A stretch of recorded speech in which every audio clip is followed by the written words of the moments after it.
Bom dia. Que bom estar aqui com vocês. Eu gosto muito de vir aqui. Sempre é um prazer agradecer o convite do pastor Tiago. Não dá para levar muito em conta o que ele fala, porque a gente é amigo, né? Então, você não leva tanto em consideração.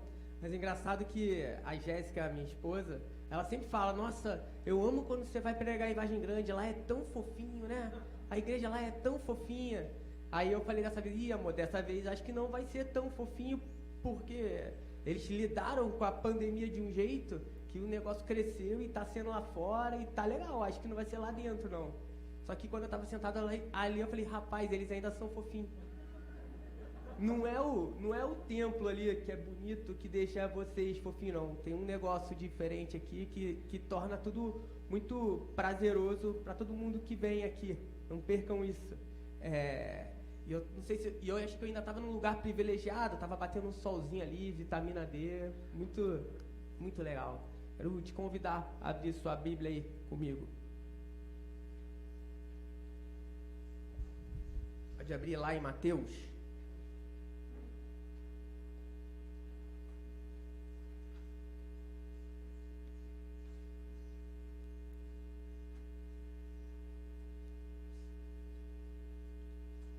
Mateus capítulo 20.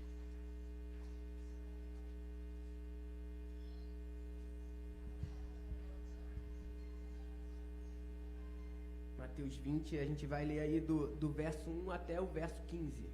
Se achou, se puder compartilhar com alguém que não tem até uma churrasqueira lá no fundo. Podia já estar funcionando ali, hein, gente? Pregava até mais rápido. Mateus capítulo 20, a gente vai ler do 1 até o 15. Você achou aí? Pois o reino dos céus é como um proprietário que saiu de manhã cedo para contratar trabalhadores para a sua vinha. Ele combinou pagar-lhes 1 denário pelo dia e mandou-os para a sua vinha. Por volta das 9 horas da manhã, ele saiu e viu outros que estavam desocupados na praça e lhes disse: vão também trabalhar na vinha, e eu lhes pagarei o que for justo. E eles foram. Saindo outra vez, por volta do meio-dia e das 3 horas da tarde, fez a mesma coisa. Saindo por volta das 5 horas da tarde, encontrou ainda outros que estavam desocupados e lhes perguntou: por que vocês estiveram aqui desocupados o dia todo? Por que ninguém nos contratou? Responderam eles. Ele lhes disse: vão vocês também trabalhar na vinha. Ao cair da tarde, o dono da vinha disse a seu administrador: chame os trabalhadores e pague-lhes o salário, começando com os últimos contratados e terminando nos primeiros. Vieram os trabalhadores contratados por volta das 5 horas da tarde e cada um recebeu 1 denário. Quando vieram os que tinham sido contratados primeiro, esperavam receber mais. Cada um deles também recebeu 1 denário. Quando receberam, começaram a se queixar do proprietário da vinha, dizendo: estes homens, contratados por último, trabalharam apenas 1 hora e o Senhor os igualou a nós, que suportamos o peso de trabalho e o calor do dia. Mas ele respondeu a um deles: amigo, não estou sendo injusto com você. Você não concordou em trabalhar por 1 denário? Receba-o o que é seu e vá. Eu quero dar o que foi contratado por último, o mesmo que lhe dei. Não tenho o direito de fazer o que quero com o meu dinheiro, ou você está com inveja porque sou generoso? Amém? Que o Senhor fale com os irmãos nessa manhã, como falou durante a semana ao meu com esse texto. Eu não sei se na sua Bíblia tem título. A minha tem um título aqui: A Parábola dos Trabalhadores. Você sabe, acho que o pastor já deve ter falado isso. Esse negócio de título, de capítulo, de versículo, não foi o autor do texto bíblico que botou aqui, não. Foram homens para facilitar a gente hoje de ler aqui. Eu, se fosse dar título para isso aqui, ia botar outro título. Não ia ser a parábola dos trabalhadores na vinha, não. A minha ia ser o bom patrão. Eu acho que eu ia botar esse título aqui, ia botar grandão ali, negrito, o bom patrão. Porque essa parábola, ela tá falando desse patrão, que no caso é Deus, que é bom, que é gracioso, que é misericordioso e que lida com aqueles que estão na vinha dele, do jeito dele, graças a Deus, e não lida do jeito das pessoas que estão na vinha. Que bom que Deus lida comigo e com você do jeito dele e não do nosso jeito. Já pensou se ele te tratasse do meu jeito ou do seu jeito? Acho que as coisas não iam ser tão legais, não. Mas o bom patrão era o título que eu iria colocar aqui nessa parábola. Então a gente olha para esse texto aí, para te situar. Jesus está fazendo uma viagem com seus discípulos, devia ter mais gente ali andando, e se você ver, já está quase no final do Evangelho de Mateus. Jesus está nos últimos momentos dele, é a última viagem dele, é a última vez que ele faz uma viagem. Ele fez algumas caminhadas dele com seus discípulos, você vê aí retratadas e escritas na palavra da Bíblia. Essa é a última vez que Jesus está indo para Jerusalém. Não sei se já foi pela última vez para algum lugar. Tem um meme legal na internet. Você se lembra a última vez que você saiu para jogar bola com seus amigos na rua? Eu não lembro. Passou batido.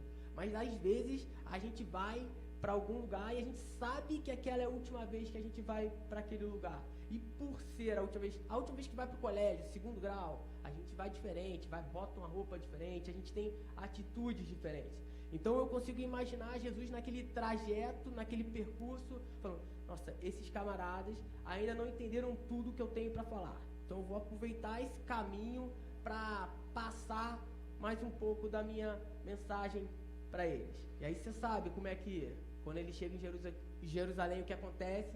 Ele morre na cruz do Calvário, morre por você, morre por mim e morre por esses camaradas aqui. Só que esses camaradas aqui que caminharam com Jesus, eles ainda não tinham entendido tão bem assim a mensagem de Jesus Cristo. Se você voltar um pouco aí, olha o verso 27 aí do capítulo anterior, capítulo 19. Olha o que o Pedro fala. Sempre o Pedro, né? Já percebeu? Sempre o Pedro.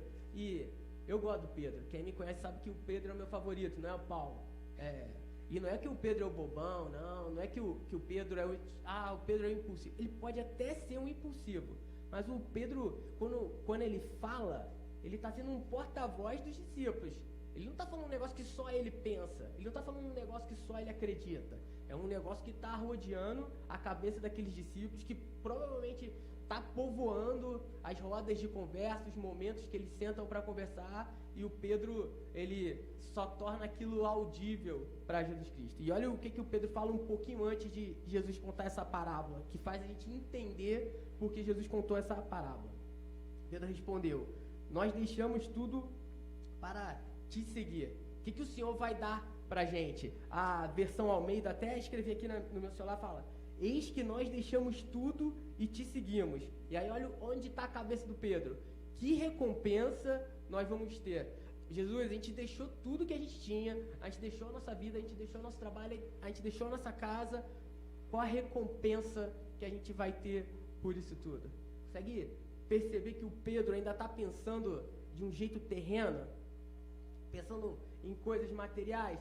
E aí vem Jesus com essa parábola, para clarear para o Pedro e para aqueles discípulos dele e para a gente hoje o que ele tinha vindo fazer nesse mundo. Não sei se você já percebeu, Jesus muitas vezes torna as coisas claras para os discípulos, ou um pouco mais confusas às vezes, mas através de parábolas. Jesus faz uso de parábolas. E não sei se você já percebeu, mas muitas parábolas são sobre o reino de Deus. Jesus falou muito sobre o reino de Deus. Obrigado, meu irmão.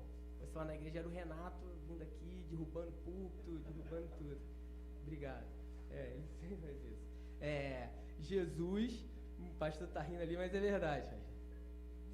Jesus fala sobre o reino e não fala pouco. Então, se Jesus fala muito sobre o reino, eu acho que a gente precisa falar bastante também sobre esse reino de Deus. Só que o tão esperado Messias que tinha chegado, que era Jesus Cristo, não muitas vezes também, para aquelas pessoas que estavam ouvindo Jesus falar, não fazia muito sentido, porque o reino que Jesus anunciava era diferente do reino que eles esperavam, e esse Messias que era Jesus tinha atitudes que eles não esperavam que o Messias teria. Então Jesus vai contando esse tanto de parábola. O pessoal costuma mandar perguntas, por que esse versículo diz isso? O que esse versículo quer dizer? O que esse... Acontece muito, acontece? E tem uma pergunta que fazem muito para mim, e a Bíblia não deixa claro, eu tenho um achismo disso. Pergunta muito por que Jesus preservava a identidade dele. Fala, mas por que tantas vezes Jesus falou, olha, não conta quem eu sou. Olha, eu te curei, mas você não conta quem eu sou. Não leva adiante ainda, não é o momento. E eu de verdade acho que Jesus precisava clarear esse conceito de Messias, esse conceito de reino antes de anunciar. Aquelas pessoas precisavam entender o que era Messias e o que era o reino de Deus. A gente está falando de Pedro aqui, alguém que caminhou com Jesus, que ouvia Jesus o tempo inteiro e que ainda estava esperando uma recompensa física, uma recompensa material sobre o reino de Deus. Se você passar um pouco, no mesmo capítulo, chegar no 30, 33 ali, você vai ver aquele famoso momento que João e Tiago estão querendo poder. Um vai ficar do lado direito, o outro vai ficar do lado esquerdo, e vai a mãe pensando em coisas dessa terra, em coisas desse plano. E aí Jesus está aqui contando essa parábola, e eu acredito de verdade que ele precisava clarear esse conceito de Messias e de reino, e por isso tantas vezes ele explica para esses discípulos o que é o reino de Deus. Ele clareia muitas vezes o que é o reino de Deus, e sempre com coisas do dia a dia. Aqui ele está fazendo uso dessa vinha de trabalhadores, coisas que aconteciam ali naquele momento. Se fosse contar hoje essa parábola, como é que ele ia contar? Fiquei pensando, vindo pra cá, falei, talvez ele pudesse chegar e contar, pra gente entender bem. Flamengo. Não, vou falar bem dessa vez. Voando, jogando bem, jogando fino, campeonato inteiro, tá quase em primeiro lugar, vai ser o campeão, não tem jeito. Fluminense, trancos e barrancos, jogando mal, mas tá ganhando. O Vasco, você sabe o que é o Vasco, eu não preciso falar. O Botafogo caiu. Não vou falar do Vasco. Botafogo caiu. E aí Jesus ia falar, todo mundo é campeão. É um troféu para cada um.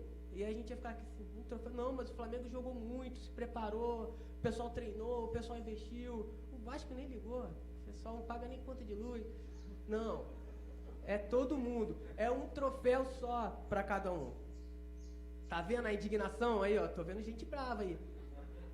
É só para você entender a indignação da pessoa que está ouvindo essa parábola aqui num primeiro momento. Só que Jesus conta essa parábola como uma resposta. Fala, olha, é uma resposta ao que aquelas pessoas estavam dizendo, acreditando e pensando que era o reino de Deus. Por isso Jesus conta algo tão absurdo assim, e que até pra gente soa estranho isso. Soa essa parábola, mas é porque Jesus quer deixar claro o que ele tinha vindo fazer nesse mundo e o tipo de reino que ele tinha vindo instaurar. Não era um negócio de poder. Talvez na cabeça do Pedro e dos outros discípulos era isso. Jesus ia entrar ali em Jerusalém, ia para Roma, sei lá, ia pegar o poder, ia destronar o imperador, ia sentar naquele trono ali e ia passar a governar o mundo ali. De Roma, de Jerusalém. E que tudo ia funcionar daquele jeito ali. E que assim ia ter hierarquia, ia ter um da direita, ia ter um governador, e talvez o Pedro, o João, esses camaradas falam, não, a gente está aqui há tanto tempo com ele, no final disso tudo, a gente vai se dar bem. A gente está ralando, a gente não come, a gente dorme na rua, mas no final disso tudo a gente vai se dar bem. Porque eles estavam, no final eles se deram bem, mas é por outro motivo, e não foi materialmente, fisicamente que eles se deram bem. Só que eles demoraram a entender isso. Você perceber aqui, eu acho que eles só entenderam esse negócio de reino depois que Jesus já tinha partido. Porque a gente olha aqui os evangelhos, eu não consigo ver o Pedro e os discípulos entendendo muito bem esse conceito de reino e de Messias. Mas quando a gente lê o livro de Atos, a gente vê. Depois que Jesus partiu, os caras entenderam a mensagem. Mas enquanto Jesus estava fisicamente aqui na terra, eles não tinham entendido a missão. O que Jesus tinha vindo fazer.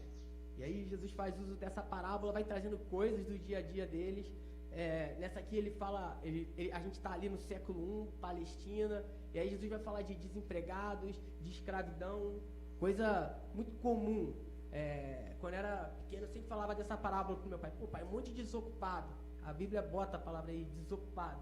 Mas não sei se é a melhor palavra para isso, não. Desocupado. Não era desocupado.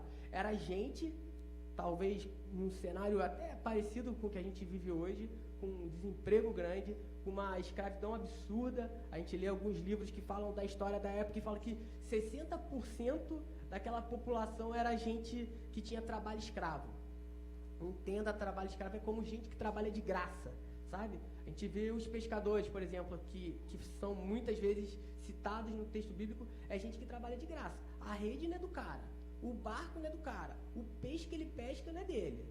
Então ele só tem ali o necessário, o básico para viver. Todo o resto vai para o império.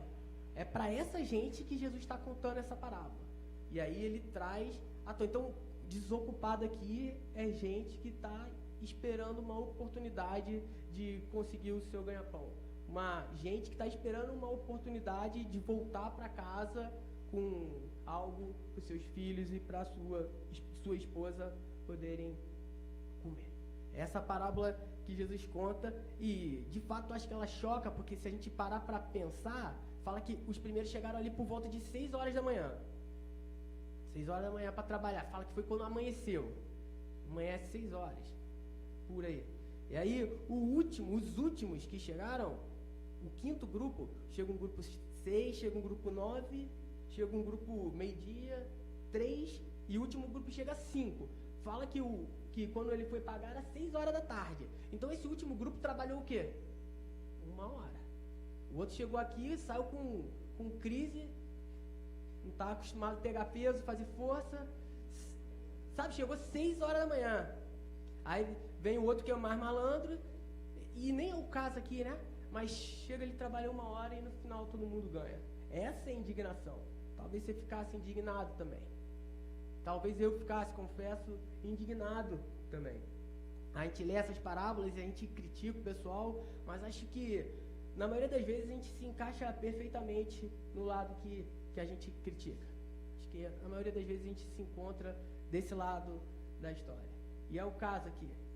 Um grupo chegou, trabalhou 12 horas, ganhou 1 denário, era o combinado, era o que ele combinou. Primeiro, o dono da vinha falou, olha, com o primeiro grupo, vocês vêm comigo e eu vou pagar 1 denário.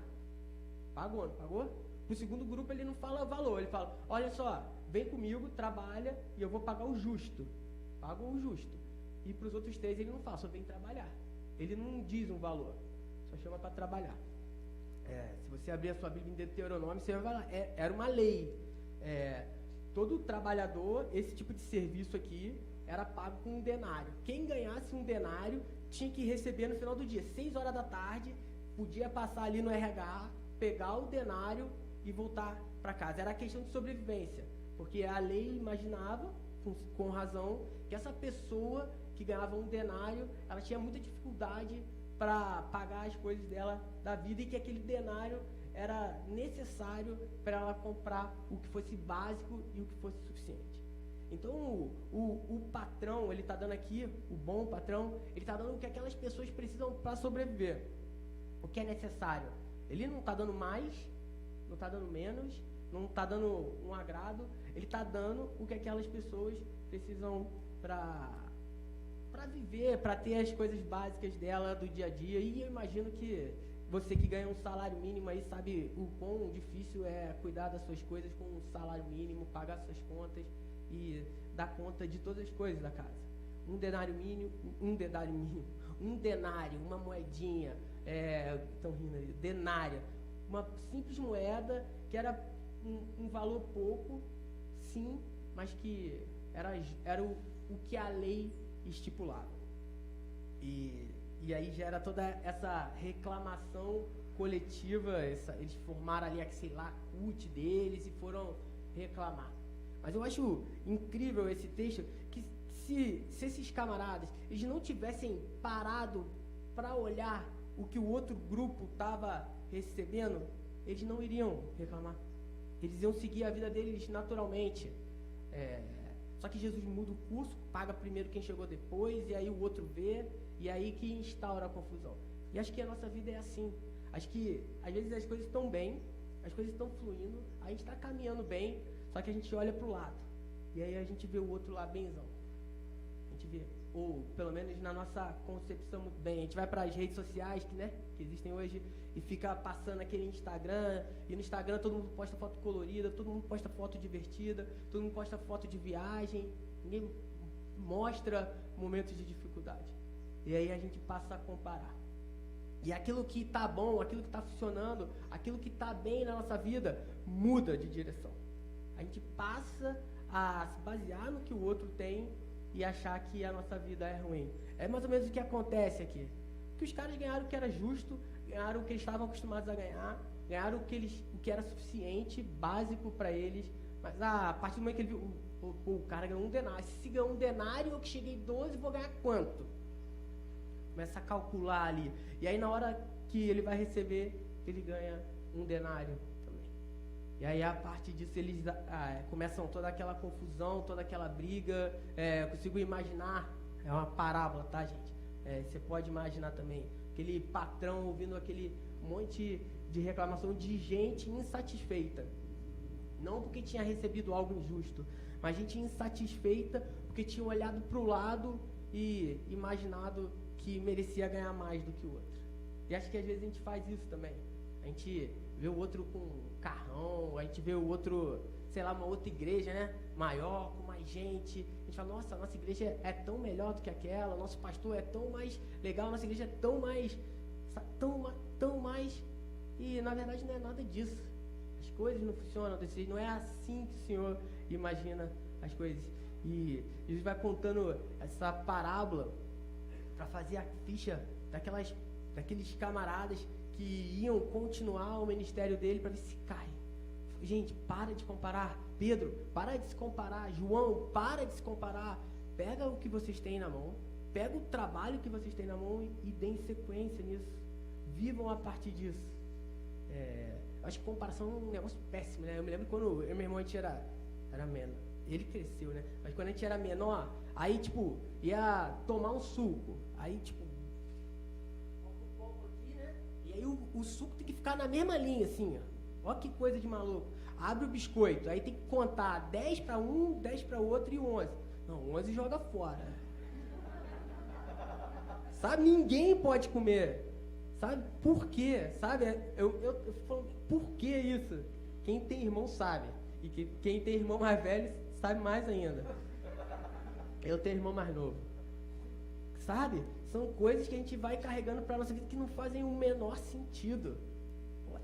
Olha que coisa. Quantos biscoito a gente jogou fora, né? Pro outro não comer. Quantos?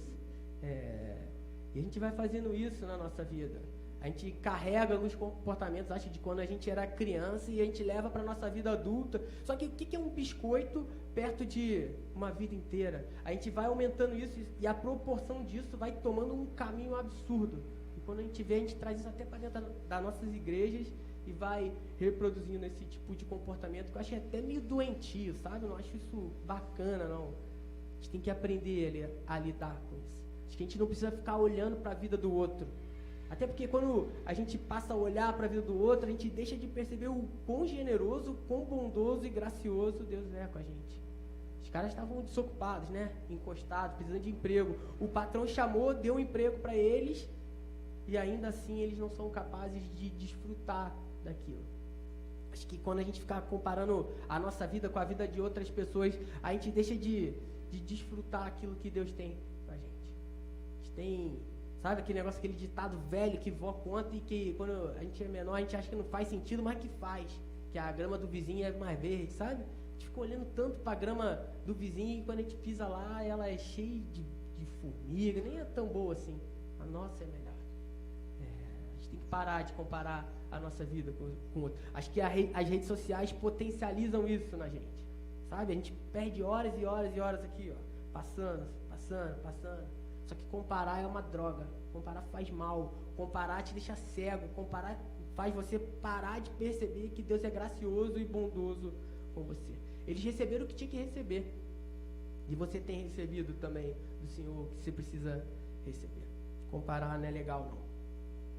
Outra coisa que eu aprendo com essa parábola, e aí eu acho genial a forma que Jesus explana isso através dela, é que todo mundo é igual. Todo mundo é igual perante Deus. Não tem essa. E aí eu lembro o ladrão da cruz. O cara chegou aos 45 do segundo tempo. 45 do segundo tempo ele passou. Não sei como é que ele chegou lá. Se estava aqui. O pessoal fala que chegou queimado, né? Não sei, acho que não. Mas chegou. E aí tem gente, trazendo isso para a nossa realidade, tem gente que está aqui dentro há 20, 30, 40 anos. E por estar aqui há 20, 30, 40 anos, igual a historinha ali, acha que tem mais direito que o camarada que se converteu ontem. Só que não é hierarquia aqui dentro. Igreja não tem esse negócio de hierarquia. E muitas pessoas acham que por serem mais velhas, por terem mais tempo de convertido, mais tempo aqui dentro, podem escolher o que quiser. E não é bem assim. O que se converteu ontem, eu acho que ele precisa até de mais atenção do que a pessoa que está aqui há 30, 40 anos. Porque ele ainda está aprendendo a dar os primeiros passos.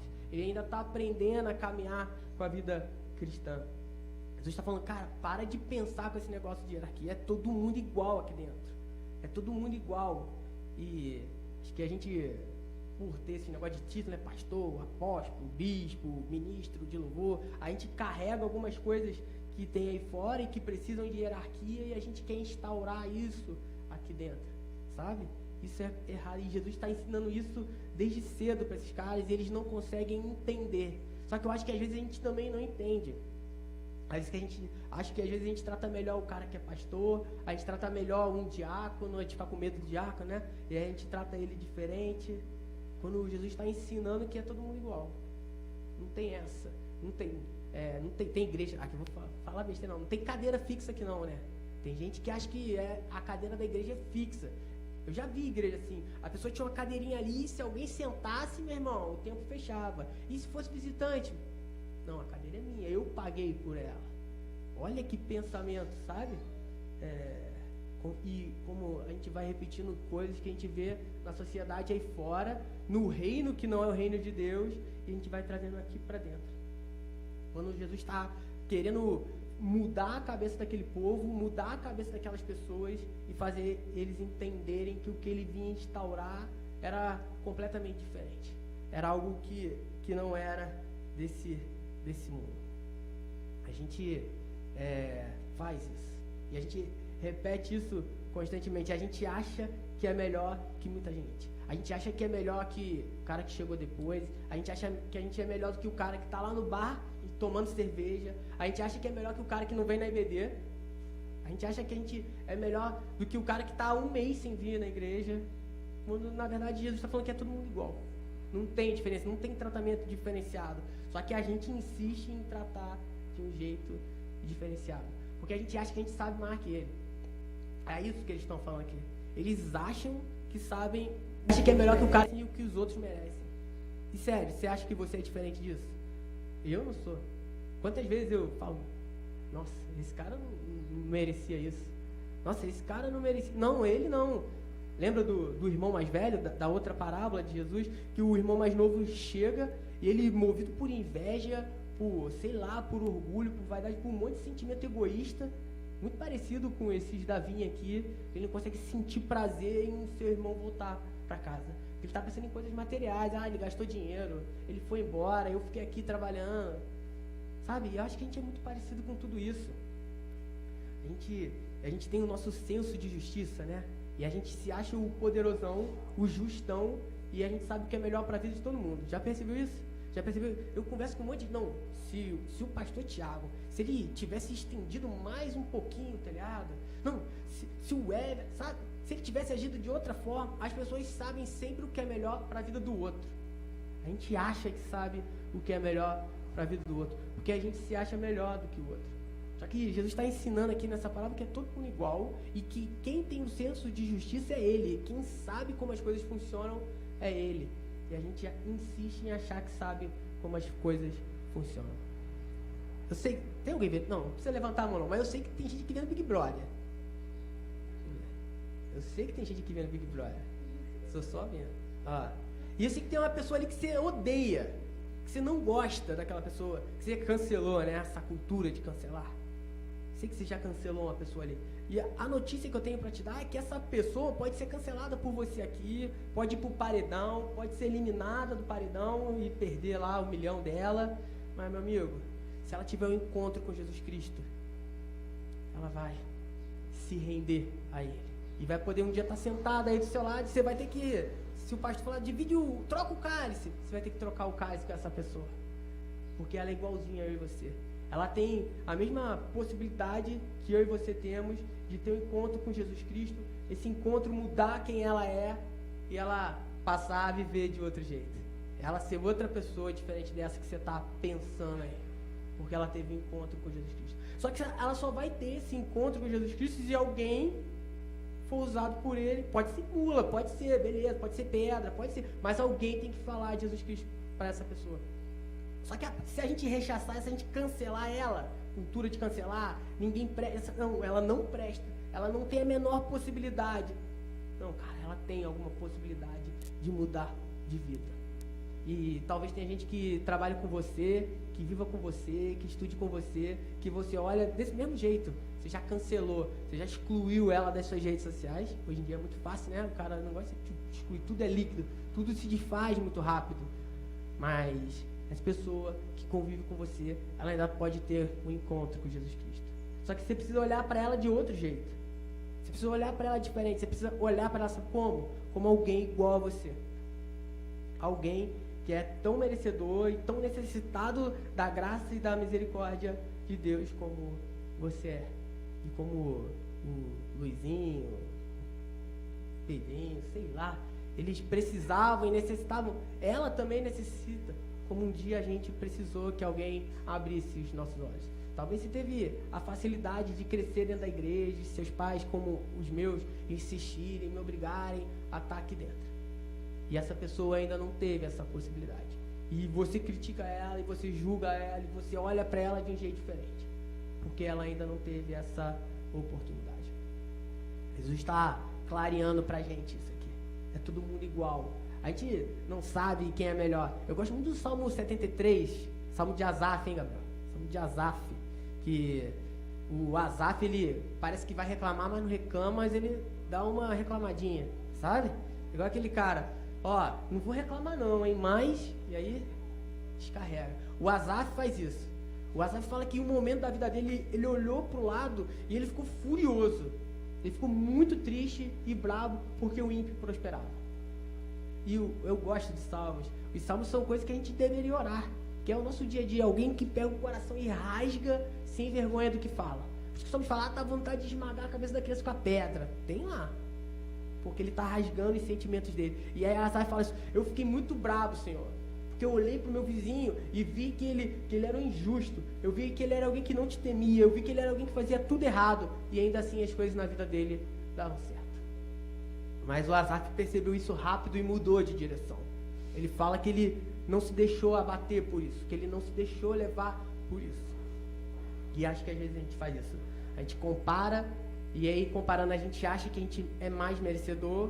Que a gente é melhor. A gente cria hierarquia aqui dentro. E na nossa vida, e a gente vai afastando pessoas do Senhor, a gente vai tirando pessoas do Senhor, a gente vai deixando pessoas mais distantes do Senhor, gente que não merece estar aqui dentro, e que por não merecer estar aqui dentro, eu nem chego perto dela para pregar o Evangelho, para abrir a Bíblia e para falar do Senhor para ela. E tem outra coisa que eu fiquei pensando nessa parábola, que eu não escuto muito as pessoas falarem, e que eu acho que eu nem tinha percebido antes dessa semana, é que o dono da vinha, esse patrão, ele não é que ele está desesperado aqui, mas o cara sai 6 horas da manhã, sai 9 horas da manhã, sabe, ele vai saindo diversas vezes para trazer gente para a vinha, é porque é um negócio urgente, é um negócio que a vinha precisa de trabalhadores. Toda hora que você vê vinha na Bíblia, vinha é povo de Deus, é um povo do Senhor, que vive segundo as ordens dele. Isso que é vinha na Bíblia. Tirando quando é uva mesmo. Mas a urgência nessa vinha. E não é diferente hoje. A urgência. Tem muita coisa para fazer aqui dentro. O pastor Tiago não dá conta sozinha. A Gabriela não dá conta do ministério infantil sozinha. Ela precisa de gente nessa vinha para ajudar departamento infantil, adolescente. Não vai deixar tudo na conta do cara. Não dá para deixar tudo com pouca gente. E aí eu percebo nessa vinha essa urgência, essa necessidade de pessoas que se coloquem à disposição para trabalhar. Independente de resultado, independente de remuneração, independente do que vai acontecer. A urgência. Não dá pra gente se contentar em vir aqui domingo de manhã e ficar sentado aqui, bota o som, e acha que é suficiente. Tem coisa para fazer, tem muito trabalho e a Bíblia já fala que a seara é longa e muitas vezes ela é árdua. Tem coisa para fazer. E a gente precisa trazer mais gente para cá. A gente precisa mostrar para as pessoas esse conceito de sociedade que Jesus Cristo está ensinando aqui. Esse conceito de gente que entendeu a mensagem de Jesus Cristo e que vive a partir dela. Não é gente que dá dízimo, não. Não é gente que dá louvor, não. Não é gente que senta no banco da igreja durante, 1h30 e presta atenção. Não. É gente que vive parecido com Jesus Cristo. Ou que pelo menos tenta viver parecido com Jesus Cristo. É esse tipo de sociedade, de reino, que Jesus está tentando colocar na cabeça e no coração de Pedro, de João, de Tiago e no nosso coração hoje. E que a gente precisa entender. É um lugar que tem esse reino, que tem trabalho demais para ser feito. E que enquanto a gente fica comparando quem canta melhor, quem canta pior, quem toca melhor, quem toca pior, quem prega melhor, a gente deixa de trabalhar por esse reino. Quem se veste melhor? Pastor Marquinhos e Pastor Tiago. Eles não usam terno, sabe? Coisas que vão fazendo a gente deixar de trabalhar. E existe trabalho demais na vinha. Tem um mutirão aí, né? Vem ajudar no mutirão. Procura se envolver mais, não se contenta em vir aqui e achar que é suficiente estar sentado aqui uma vez por semana, não. Tem trabalho nessa vinha. Essa vinha precisa de você. E essa vinha precisa de gente que você não gosta, talvez. Gente que você não gosta de ter perto. Precisa pregar o evangelho. Você precisa anunciar o evangelho. Você é povo de Deus. Você faz parte dessa vinha. Você é trabalhador dessa vinha. Quem pode ficar desocupado na vinha é quem não é trabalhador da vinha. Mas quem está dentro da vinha tem que trabalhar. Quem está dentro dessa vinha aqui precisa trabalhar. E aí a pergunta que eu queria deixar para vocês nessa manhã é se vocês, como trabalhadores da vinha, estão dispostos a viver como trabalhadores da vinha. Viver como o bom patrão. Como esse bom patrão. E aí você pode imaginar, esse bom patrão não é aquele patrão que só manda, não. Que dá ordem, não. Esse é o bom patrão que colocou a mão na massa e que trabalha. Tem gente que vai para o trabalho, o patrão, e só dá ordem. Esse bom patrão, você sabe que antes de você trabalhar, ele trabalhou muito. E ele só quer que você trabalhe igual ele trabalhou. Chega de comparar a vida do outro. Chega de julgar quem tem mais merecimento na salvação. Chega de achar que tem mais merecimento, que você não tem nenhum merecimento, assim como eu não tenho, assim como Pedro não tem. E bota a mão na massa. O Senhor te chama para trabalhar. Não é para ficar sentadinho, não. Ficar sentadinho é bom, pode, mas se revezar, se todo mundo organizar direitinho, aí ninguém vai ficar pesado para ninguém. Ninguém vai ficar cansado. Vamos trabalhar, vamos colocar a mão na massa. A urgência no trabalho. Pode abaixar sua cabeça aí? Deus, obrigado porque um dia o Senhor deu a chance da gente trabalhar na sua vinha, Senhor. Obrigado porque um dia o teu amor nos alcançou e a gente conseguiu experimentar a tua graça e a tua misericórdia, Senhor. Que a gente não guarde tudo isso que a gente viveu pra gente, que a gente seja capaz de passar isso adiante. Mas eu tenho, eu acho que a gente só é capaz de fazer isso o dia que a gente olha pro lado e percebe que as pessoas que convivem com a gente são iguaizinhas a gente. Porque se a gente se achar melhor que alguém, como é que a gente vai levar essa mensagem para ela? Se a gente se achar mais merecedor, se a gente se achar mais digno, como é que a gente vai querer que ela experimente algo que a gente já experimentou? Liberta a gente do egoísmo, liberta a gente da inveja, tira essas coisas do nosso coração, Senhor. Que a gente cada dia mais tenha um coração parecido com o teu. Que a gente consiga olhar para os nossos aqui dentro como um, mas que a gente consiga olhar e perceber que lá fora tem um monte de gente necessitada do teu amor, necessitada de experimentar o teu amor, Senhor. E que quando essas pessoas chegarem para trabalhar na tua vinha, elas encontrem pessoas que trabalham na tua vinha, Senhor, com muito amor, com muito empenho, e que elas encontrem pessoas dispostas a ajudarem, a auxiliarem, a estarem do lado delas, Senhor. Acho que na maioria das vezes os nossos olhos são muito rápidos em enxergar coisas que a gente acha errada, e que a nossa língua se apressa em criticar, Senhor.